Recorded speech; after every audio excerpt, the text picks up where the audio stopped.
Hi everyone, hope that you're having a great Wednesday. I'm Claire in our amazing group here, wearing my favourite top, which is default setting gratitude.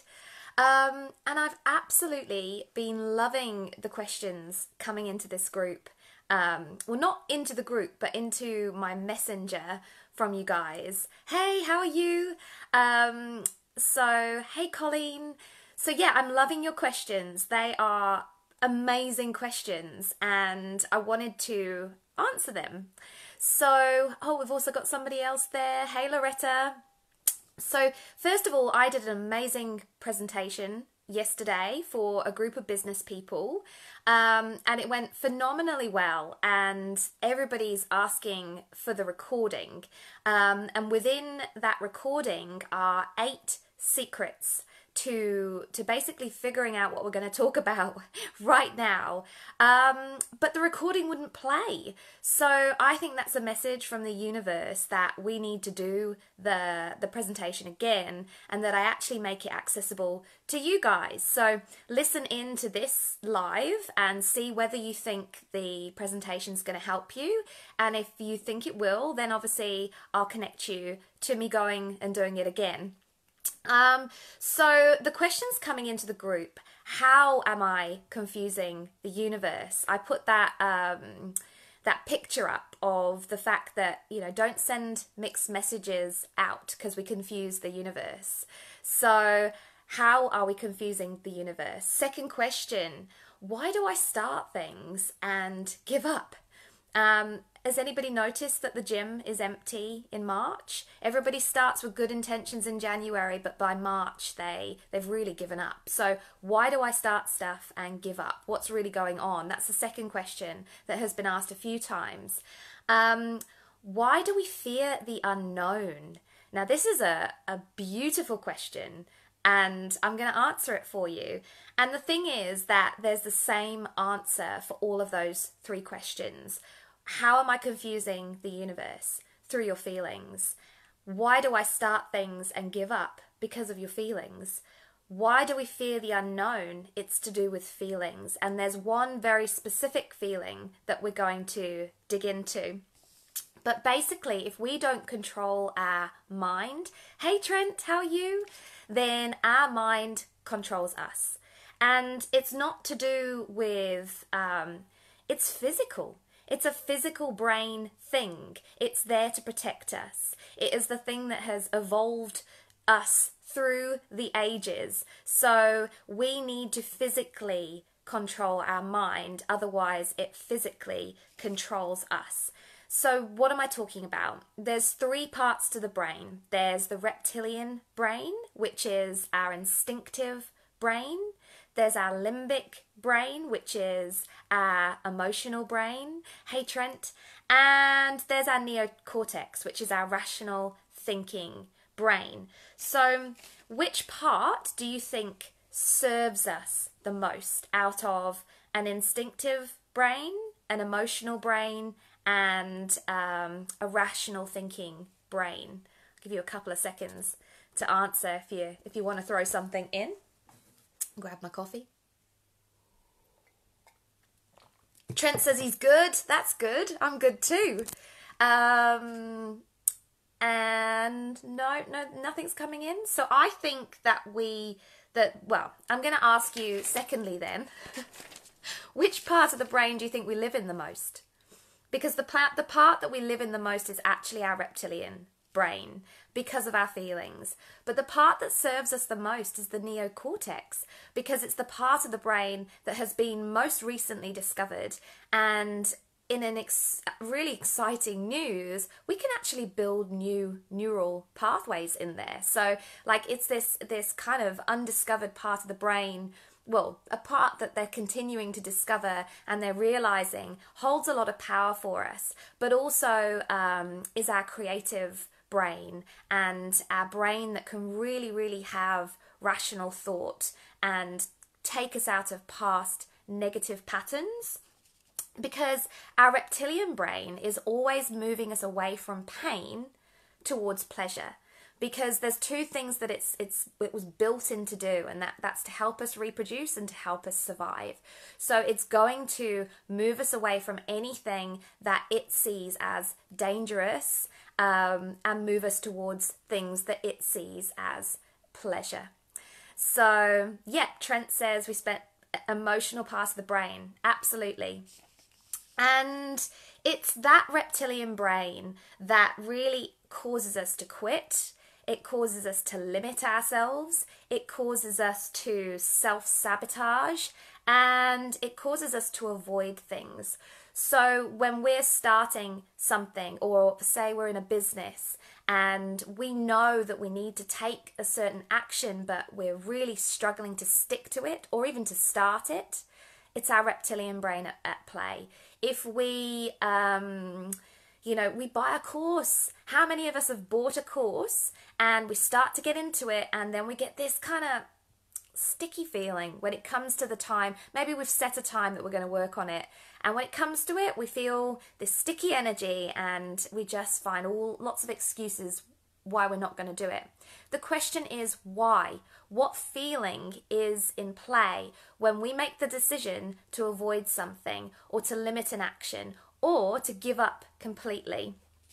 And, it goes back to overriding that rational thought. So what has helped me, and this is my tip to you guys, if it will be helpful. I don't know if you're visual like me. I'm very visual, so kind of drawing pictures in my mind of stuff really helps me to kind of figure stuff out and remember it. So I started to think of the brain as actually 3 layers, where we have the neocortex up at the top, we have the reptilian brain down at the bottom, and we have the limbic brain in the middle. Obviously, physically, it's not necessarily like that at all, but I think of it like those 3 layers, and I remember that feelings are in the middle.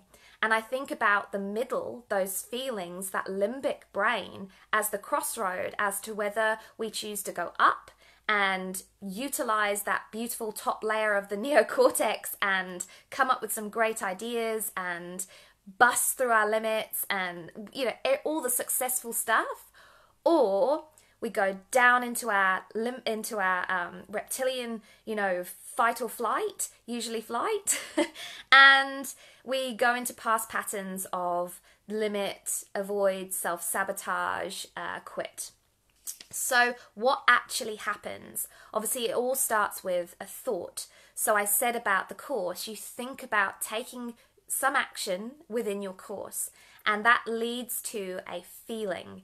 And I guess with the course, maybe it's, you feel like it's, I don't know what you feel, and we're all different. We all have different feelings. But the bad feelings are the ones that get us into the reptilian repetition of literally stay safe and back away. So the first thing to remember is that the brain can't tell the difference between what is real and what is imagined. So if we use our consciousness and awareness to actually detach from the catalyst of the thought. So in the moment of the thought, and in the step from a thought to a feeling, if we actually can learn through practice to detach right there and sort of look from an external perspective back in and acknowledge that everything that we feel is causally based, we can activate our neocortex. We can go in the other direction to the neocortex and actually identify the cause. Identify that cause, have a rational response. Oh, okay, it's just that, and take a different action. So consciousness and awareness are hugely powerful. And so this is what the presentation that I did yesterday really dug into. It's like, how do we deliberately reshape? How do we deliberately reshape our neural pathways by using that neocortex through practice, because practice actually rewires the brain?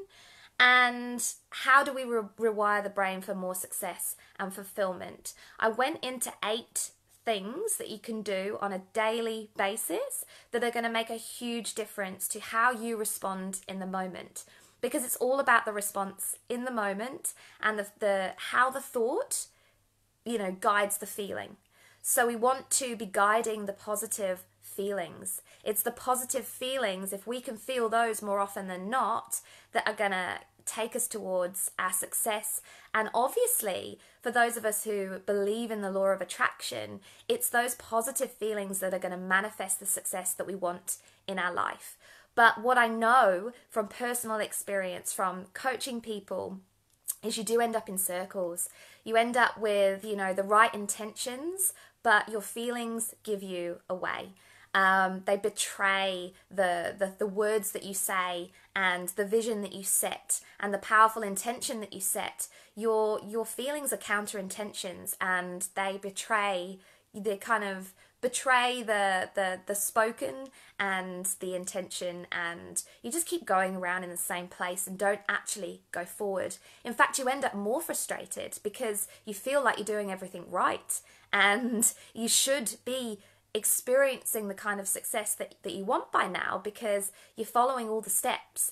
But feelings are ingrained. They run deep, and it's I don't know, like, a lot of people have said to me, "Oh, Claire, but what if you focus on them? By focusing on them, you actually cause them to grow, because you give, what we focus on expands." But if we focus on them in a way that is detached from an external perspective, and we actually reframe what's causing the feeling, then we are focusing on the feeling going away, because we're creating a completely new feeling. And often we are creating completely new belief systems that actually serve us, that actually cause us to bypass our reptilian brain completely, because there is no fear, there is no anticipation of pain, and there is no reason to avoid.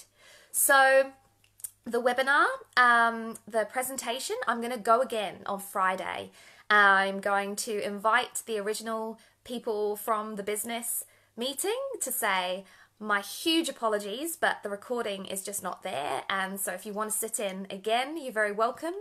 And really, this is for you guys to benefit from what I shared with them. So that will be 8 tangible, practical ways to basically change those feelings for good. So I will post the details into the group for the presentation, which will be a Zoom webinar, and I will really look forward to seeing you there. And I don't think we've got any questions. We've got lots of hearts and thumbs, so I'll send a heart and a thumb back to everybody, and really good to catch up. Bye-bye.